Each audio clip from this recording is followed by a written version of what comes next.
नमस्कार दोस्तों। चीन जो कल तक गलवान घाटी के अंदर हमारे भारत को आंखें दिखा रहा था और हमारे क्षेत्र पर कब्जा करके चोरी और सीना जोरी हमारे साथ कर रहा था, आज वही चीन हमसे साफ साफ ये कह रहा है, भाई साहब हमें अपने देश का वीज़ा दे दो। क्यों? क्योंकि हम सुधर चुके हैं। ये वही चीन है जिसने अभी चंद महीनों पहले हमारे दुश्मन देश का भरपूर सपोर्ट किया था। मैं बात कर रहा हूँ हमारे पड़ोसी दुश्मन पाकिस्तान के बारे में। लगातार उधार पे चीन ने पाकिस्तान को वेपन्स दिए हैं। क्या हम चीन पर विश्वास कर सकते हैं? क्या सच में ये सुधर चुका है? लेकिन हमारी जो सरकार है, भारत की सरकार, वो तो इस बात को मान चुकी है कि हाँ, शायद एक मौका हमें चीन को और देना चाहिए। या फिर मैं सच कहूँ दोस्तों कि ये शायद हमारी एक बहुत बड़ी गलती हो सकती है। केंद्र सरकार के इस कदम के बाद में बहुत बड़ी मात्रा में जो हमारी भारत की जनता है वो काफ़ी खफा चल रही है। मीम्स इस समय सोशल मीडिया प्लेटफॉर्म पर तैयार हो चुके हैं। लोग अपनी अपनी राय अपने तरीके से यहाँ पर सोशल मीडिया प्लेटफॉर्म पर प्रस्तुत कर रहे हैं। मैं साफ साफ बोल सकूँ कि ये शायद चीन की वही पुरानी ड्रैगन वाली चाल हो सकती है। सामने से मुस्कान होती है इसके, पीछे से इसके क्या होते हैं, नुकीले दांत होते हैं जो हमारे ऊपर गड़ाने का प्रयास करता है। ये याद होगा ना आपको कि देखिए, ट्रस्ट डेफिसिट तो हमारा स्टार्टिंग से चीन के साथ में रहा है पक्का। भरोसे की कमी हमारे अंदर भरपूर हो चुकी है इसको लेकर के। गलवान घाटी में 2020 में जिस समय कोविड काफ़ी पीक पे था, हमारे भारत देश के अंदर लॉकडाउन चल रहा था। ये कोरोना वायरस इसके वुहान लैब से रिलीज़ हुआ था। दुनिया से माफ़ी मांगने की जगह इसने पीठ पीछे हमारे ऊपर खंजर घोंपा था, हमारी गलवान घाटी पर कब्जा किया था। इसको मालूम है कि इस समय भारत की कंडीशन काफ़ी ख़राब पड़ी है। हर जगह मौत का तांडव भारत के अंदर चल रहा था। एक दिन में दिल्ली जैसी, भारत की जो राजधानी दिल्ली है, वहाँ पर 100 की डेथ हो रही थी। उसने उस समय हमारे ऊपर हमला किया था। सोचिए, ये वो चीन है जो आज हमको ये बोल रहा है कि हम सुधर चुके हैं। ध्यान रखिएगा, कुत्ते की दुम कभी सीधी नहीं होती है। आप पाकिस्तान को जितनी भी बार मौका तो संभलने का, वो नहीं संभलने वाला। और उसका हम कह सकते हैं बड़ा भाई है इस समय चीन, ये भी नहीं सुधरने वाला। इसको मौका हमें नहीं देना चाहिए। लेकिन क्या करें, हमारी सरकार ने मौका दे दिया। ठीक है, हम केवल एक सिनेरियो पे देख रहे हैं, लेकिन शायद हमारी सरकार मल्टीपल एस्पेक्ट को ध्यान में रखते हुए इसको ये परमिशन दे बैठी हो। वजह ये भी हो सकती है। जानेंगे इस टॉपिक पर, करेंगे हम थोड़ा सा डीप डाइव। लेकिन ध्यान रखिएगा, 2020 में गलवान घाटी में जो हिंसक झड़प हुई थी उसमें हमारे 20 भारतीय जवान शहीद हुए थे। उसके बाद हमारे भारत की हालत खराब पे खराब होती जा रही थी। सच कहूँ तो चीन के एक हाथ से जो नीति है ना, बात करने की नीति होती है, और दूसरे हाथ से ये अपनी फौज भेज देता है। खासतौर पर जो हमारा बॉर्डर डिस्प्यूट चल रहा है, लगातार चीन इस एरिया पर हमले करते रहता है। जैसे पाकिस्तान ऑक्युपाई कश्मीर है ना, जिसमें कन्फ्यूजन बनी हुई है, वो हिस्सा हमारा है, लेकिन पाकिस्तान बोलता है कि ये हिस्सा तो मेरा है। और इस पाकिस्तान ने पाकिस्तान ऑक्युपाई कश्मीर वाले एरिया पर सीपीसी कॉरिडोर की चीन को परमिशन दे रखी है। और सीपीसी कॉरिडोर अब तैयार भी हो रहा है लगातार। गजब हाल है। हिस्सा हमारा, एरिया हमारा, तो चीन हमसे परमिशन ना लेकर के हमारे दुश्मन देश से परमिशन ले रहा है, और वहाँ पर उसका सपोर्ट कर रहा है पाकिस्तान लगातार चीन का। आपको याद होगा, इंडिया चाइना के बीच में LAC लाइन है, उसको लेकर के हमारा डिस्प्यूट लंबे समय से चल रहा है। अगर तुम्हारा इतना ही सगा है ना, तो पहले इसको सॉल्व कर लेते हैं। एक काम करते हैं, वीज़ा वाली बात बाद में देखेंगे। 1993 में, 1996 में, 2005 में, 2013 में, मतलब कि 93, 96, 2005 एंड 13 में 4 बड़े समझौते हुए थे, एग्रीमेंट हुए थे यहाँ पर कि सीमा के अंदर हमारी शांति बनी रहे। फिर भी चीन बार बार घुसपैठ करता है, क्योंकि इन समझौते में ना कोई भी परमानेंट लाइन हमारी डिज़ाइन नहीं हुई थी कि ये एरिया हमारा, ये एरिया उसका।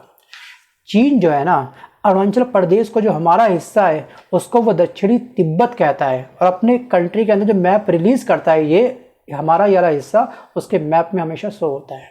जो हमारा पूरा का पूरा राज्य है, इस पर इसने कब्जा कर रखा है, मतलब डॉक्यूमेंट के हिसाब से। और भारत ये कहता है, भाई ये तो भाई हमारा हिस्सा है, फुल कंट्रोल हमारा है, तुम इसको अपना कैसे बना रहे हो? तो उससे फ़र्क नहीं पड़ता। और चीन ने 1962 के युद्ध के बाद अक्साई चीन पर कब्जा कर लिया था। जैसे पाकिस्तान ने पाकिस्तान ऑक्युपाई कश्मीर ले रखा है हमारे हिस्से से। और उस समय ना अक्साई चीन कम से कम कह सकते हैं कि लगभग इस चीन ने 38,000 वर्ग किलोमीटर पर अपना कब्जा कर रखा है, तब से लेकर के अब तक। भारत आज भी उसे अपना मानता है, लेकिन ये अब चीन के हाथों जा चुका है। इतना बड़ा हिस्सा, 38,000 वर्ग किलोमीटर। और उसके अलावा इसका जो BRA प्रोजेक्ट है, जो इसका CPC प्रोजेक्ट है, अगर एक बार ये पाकिस्तान ऑक्युपाई कश्मीर वाले एरिया से इसका प्रोजेक्ट तैयार हो गया, तो शायद हम इस वाले हिस्से को अपना नहीं बना पाएंगे। क्योंकि इस पर कंट्रोल होगा चीन का, इस एरिया पर चीन की आर्मी होगी। वैसे हम चीन के दांत खट्टे कर सकते हैं अगर हम अपनी पे आएँ तो, ठीक है, हम पाकिस्तान जैसे नहीं किसी की भी गोदी में जाके बैठ जाएंगे। और यहाँ पर सीमा को लेकर के एक तो फाइनली जो हमारा तनाव बना हुआ है, इसको लेकर के हमारी सरकार को एक्शन लेना चाहिए, क्योंकि ये इसके माध्यम से जो हमारा बॉर्डर है, मतलब कि सीमा पर तनाव बना करके चीन डिप्लोमेटिक प्रेशर हमारे ऊपर बनाता है हमेशा। ये चल रहा है ट्रम्प कार्ड अपना। और इसने अभी चंद दिनों पहले एक ट्रम्प कार्ड और चला था हमारी आस्था को लेकर के। समझ गए होंगे आई थिंक सो कुछ लोग कि मैं किस टॉपिक पर बात कर रहा हूँ। आपको याद होगा भारत को लुभाने के लिए इसने एक ट्रैप बिछाया था, इसने एक जाल बिछाया था। मानसरोवर यात्रा हिंदुओं के लिए पवित्र और भावनात्मक विषय है, इसके साथ में इसने खेला कर दिया, मतलब पॉजिटिव खेला कर दिया। चीन जानता है कि भारत की जनता के लिए ये मुद्दा धार्मिक भावना से जुड़ा हुआ है और इसी भाव को डिप्लोमेटिक मीठा बना करके इसने हमारे सामने परोस दिया कि मैं इस रूट को अब ओपन कर रहा हूँ कि आपकी जनता भी आकर के इस स्थान पर कैलाश पर्वत के दर्शन कर सकती है। सोचिए, धार्मिक रास्ते से दोस्ती का दिखावा ये करता है ताकि सैन्य निगरानी से ध्यान भटकाया जा सके। अब जानते हैं इसकी वीज़ा डिप्लोमेसी आखिरकार है क्या, आंकड़े क्या कहते हैं। क्या सच में हम लोग आ बैल मुझे मार कर रहे हैं, या फिर जो इस समय सरकार ने जो कदम उठाया है, क्या इसका भी खामियाजा हमारी सरकार को, जो वर्तमान की जो भाजपा सरकार है, क्या उसको भुगतना पड़ सकता है। क्योंकि नवंबर मंथ में बिहार में विधानसभा चुनाव है, 2027 में लोकसभा चुनाव है और जनता इस एक्शन के बाद में बहुत बुरी तरीके से भरी पड़ी है। सोशल मीडिया प्लेटफॉर्म पर एक मुहिम स्टार्ट हो चुकी है, लगातार लोग अपने अपने मीम्स बना रहे हैं, अपने अपने ट्वीट कर रहे हैं कि इस कदम को प्लीज़ आप लोग बैकफुट पे आ जाओ, प्लीज़ चीन को मौका मत दो। और दोस्तों, भारत सरकार का ये कदम आपको कैसा लगा? क्या सच में ये कोई मास्टर स्ट्रोक है या फिर हम लोग आ बैल मुझे मार कर रहे हैं? आप मुझे कमेंट प्लीज़ जरूर करिएगा। अभी हाल ही में क्या हुआ था, कुछ दिन पहले चीन के विदेश मंत्रालय ने भारत सरकार को एक ऑफिशियल रिक्वेस्ट भेजी थी। इसमें चीन ने ये कहा था कि हमारे छात्रों को, हमारे व्यापारियों को और हमारे अफसरों को आप प्लीज़ भारत का वीज़ा प्रोवाइड कर दो, हमें भारत आना है। ये वही चीन है जिसने 2021 में हमारे करीब 231 भारतीय पत्रकारों को अपने देश में नहीं आने दिया था, उनको वीज़ा प्रोवाइड नहीं किया था, वीज़ा देने से उनको मना कर दिया था। क्यों? क्योंकि ये पत्रकार, भारतीय पत्रकार, 231 भारतीय पत्रकार इसके देश के लिए कहीं ना कहीं खतरा बन रहे थे, इसकी सिक्योरिटी को हम लोग ब्रीच करने वाले थे। शायद अपनी तरफ से इसने गणना लगाई और तुरंत वीज़ा देने से हमको मना कर दिया। आज वही देश हमसे रिक्वेस्ट कर रहा है, हमसे कह रहा है भाई हमसे गलती हो गई, प्लीज़ हमको वीज़ा प्रोवाइड कर दो। वाह रे ड्रैगन, वाह क्या एक्टिंग है तेरी। और भारत सरकार ने बीते कुछ घंटों पहले साफ साफ ये बोल दिया कि ठीक है, हम लेकिन कुछ सेक्टर के अंदर वीज़ा आपको प्रोवाइड करेंगे, आपके स्टूडेंट को, मतलब कि आपके छात्रों को, आपके व्यापारियों को और आपके अफसरों को, कुछ लोगों को। लेकिन दोस्तों, कुछ लोग आए या बहुत लोग आए, कहीं ना कहीं हमारी भी सिक्योरिटी ब्रीच हो रही है। ये वो चीन वही देश है जहाँ से सबसे अधिक क्या होते हैं, ऑनलाइन क्राइम का ओरिजिन होता है, साइबर फ्रॉड मैक्सिमम यहीं से होते हैं। कह सकते हैं दोस्तों कि कहीं ना कहीं चीन को वीज़ा देना मतलब सिर्फ गेट खोलना नहीं है, वेलकम करना नहीं है, बल्कि गेट के साथ साथ में अलमारी की चाबी भी इसके हाथ में हम लोग थमा रहे हैं, अपना लॉकर इसको प्रोवाइड कर रहे हैं, आ हमें लूट ले। ड्रैगन की पुरानी आदत है, मुंह में इसके मिश्री होती है, दिल में इसके विष छुपा होता है। चीन का इतिहास ना साफ साफ देखें तो इसके फेस पे हमेशा स्माइल होता है, लेकिन पीठ पीछे ये अपना एक खंजर तैयार रखता है। आपको याद होगा 1954 में पंसिल समझौता हुआ था और 1962 में क्या करा, इसने हमारे ऊपर हमला कर दिया था। 2020 में गलवान घाटी आपके सामने, ऑपरेशन सिंदूर, पाकिस्तान की लगातार हेल्प करना, वेपन्स पे वेपन्स उसको ये उधार दे रहा था पाकिस्तान को, ये नहीं कि पाकिस्तान पेमेंट कर रहा होगा, बड़ी मात्रा में उधारी चल रही थी इन दोनों के आपस में। क्योंकि यहाँ पे ना चीन और पाकिस्तान अपना अपना उल्लू सीधा कर रहे हैं अपने अपने हिसाब से। भाई चीन को चाहिए CPC कॉरिडोर उसका तैयार हो जाए, उसको सिक्योरिटी प्रोवाइड कर रहा है। पाकिस्तान, वो अलग बात है कि पाकिस्तान के पास खुद अपनी सिक्योरिटी नहीं है, इसके देश में खुद अपना कलेश चल रहा है। सिंध प्रांत में लोग पानी के लिए तरस रहे हैं, जनता वहाँ पे फायरिंग कर रही है रस्तों पर, सड़कों पर इस सरकार के खिलाफ। वहीं पर जो पाकिस्तान ऑक्युपाई कश्मीर है, वहाँ की जनता ने अभी हाल ही में कराकोरम जो ये हाईवे था उसको ब्लॉक कर दिया था। क्योंकि वो नहीं चाहते वहाँ पे पाकिस्तान की सरकार के अंडर में रहना कहीं ना कहीं। और दूसरी तरफ जो बलूचिस्तान जो प्रांत है, कहता पाकिस्तान अपना प्रांत है उसको, तो BLA आर्मी इस समय इसके खिलाफ खड़ी हो चुकी है। मतलब अपना खुद का कलेश चला, वो क्या ही देगा भाई, इस समय चीन को सिक्योरिटी कुछ और ही चल रहा है। मतलब कहता भी दीवाना है, सुनता भी दीवाना है। अभी दोनों के रिश्ते कैसे होंगे ये तो वही जाने या फिर भगवान जाने। लेकिन मैं आता हूँ वापस टॉपिक की तरफ। हम ये तो पक्का जानते हैं कि ड्रैगन की आंखें कहीं ना कहीं मीठी बातें करती हैं, लेकिन पंजे इसके अभी भी तेज हैं, जो लगातार हमारे ऊपर अप्रत्यक्ष रूप से प्रहार कर रहे हैं। गलवान के बाद में चीन के प्रति लोगों के अंदर काफ़ी गुस्सा भरा पड़ा है। लगातार जिस समय इसने हमारे ऊपर हमला किया था, वो एग्रेशन आपने देखा होगा लोगों का उस समय। चीन को वीज़ा देना जनता की भावनाओं के साथ में खिलवाड़ करने जैसा है, खासकर सैनिक परिवारों के साथ में। विदेश नीति ठीक है, ज़रूरी है, मजबूत होनी चाहिए देश के विकास के लिए, लेकिन जख्मों पर नमक नहीं लगना है। जख्मों पर नमक हमारा ना लगे, इसका भी ध्यान रखना है हमारी सरकार को। और भारत ने वैसे कुछ चंद घंटे पहले कह तो दिया है, चलो भी एक काम करते हैं कि एजुकेशन के अंदर, बिजनेस के अंदर, मेडिकल इमरजेंसी जैसी चीज़ें होती हैं उनके अंदर हम आपको एंट्री दे देते हैं, लेकिन आपके ऊपर अच्छी खासी क्या रहेगी, निगरानी हमेशा रहेगी आपके ऊपर। लेकिन सवाल ये है कि क्या भारत की ये दया एक बहुत बड़ी गलती है हमारे लिए, या फिर जो फ्री फंड की उदारता दिखा रहे हैं तो कहीं ना कहीं अपने पैर पर एक तेज धारदार वाली कुल्हाड़ी दे मार रहे हैं। क्योंकि चीन का जो ट्रैक रिकॉर्ड है ना रिश्तों का, काफ़ी नेगेटिव है, निर्बड़ा सन्नाटा। डाटा चोरी करने में काफ़ी एक्सपर्ट है ये चीन, ध्यान रखिएगा, धोखा काफ़ी तरीके से देता ही है। आपको याद होगा जो ये हुआई कंपनी है और जो टिकटॉक जैसी जो ऐप आई थी इंडिया के अंदर, उसने क्या करा था, भारतीय डाटा चुराया था। और अब चीन चाहता है कि उसके साइंटिस्ट और जो टेक्नोक्रेट हैं वो इंडिया में आ जाए। गजब हाल है भैया, आओ हमें लूट लो, ये तो साफ साफ ये चल रहा है यहाँ पर। और यहाँ पर ना जो ये वीज़ा है, ये वीज़ा डिप्लोमेसी से भारत को नुकसान क्या क्या हो सकता है, अब हम इस टॉपिक पर बात करेंगे। डाटा लीक का खतरा हमेशा बने रहेगा, ध्यान रखिएगा। चीन की कंपनियाँ भारत में साइबर हमले के लिए काफ़ी कुख्यात हैं, काफ़ी फेमस हैं। वर्ल्ड में जितने भी साइबर हमले होते हैं, मैक्सिमम हमलों का ओरिजिन कहाँ से होता है, चीन से, जो मैं आपको चंद मिनट पहले बताया था। ये बात हमेशा ध्यान रखिएगा। 2022 में CERT की एक रिपोर्ट आई थी, उस रिपोर्ट के मुताबिक भारत पर हुए 43% साइबर अटैक चीन से जुड़े हुए IP एड्रेस से हुए थे। मतलब कि यहाँ पर इतनी बड़ी मात्रा में इसने हमारे ऊपर अटैक किया और आज हम उसी का वेलकम कर रहे हैं। और हमको एक चीज़ और ध्यान रखने की, अगर उनके छात्र जो रिसर्चर हैं, जो शोधकर्ता भारत की रिसर्च लैब में अगर घुस गए तो क्या पता कौन सी जानकारी कहाँ तक पहुँच जाए। Think about it.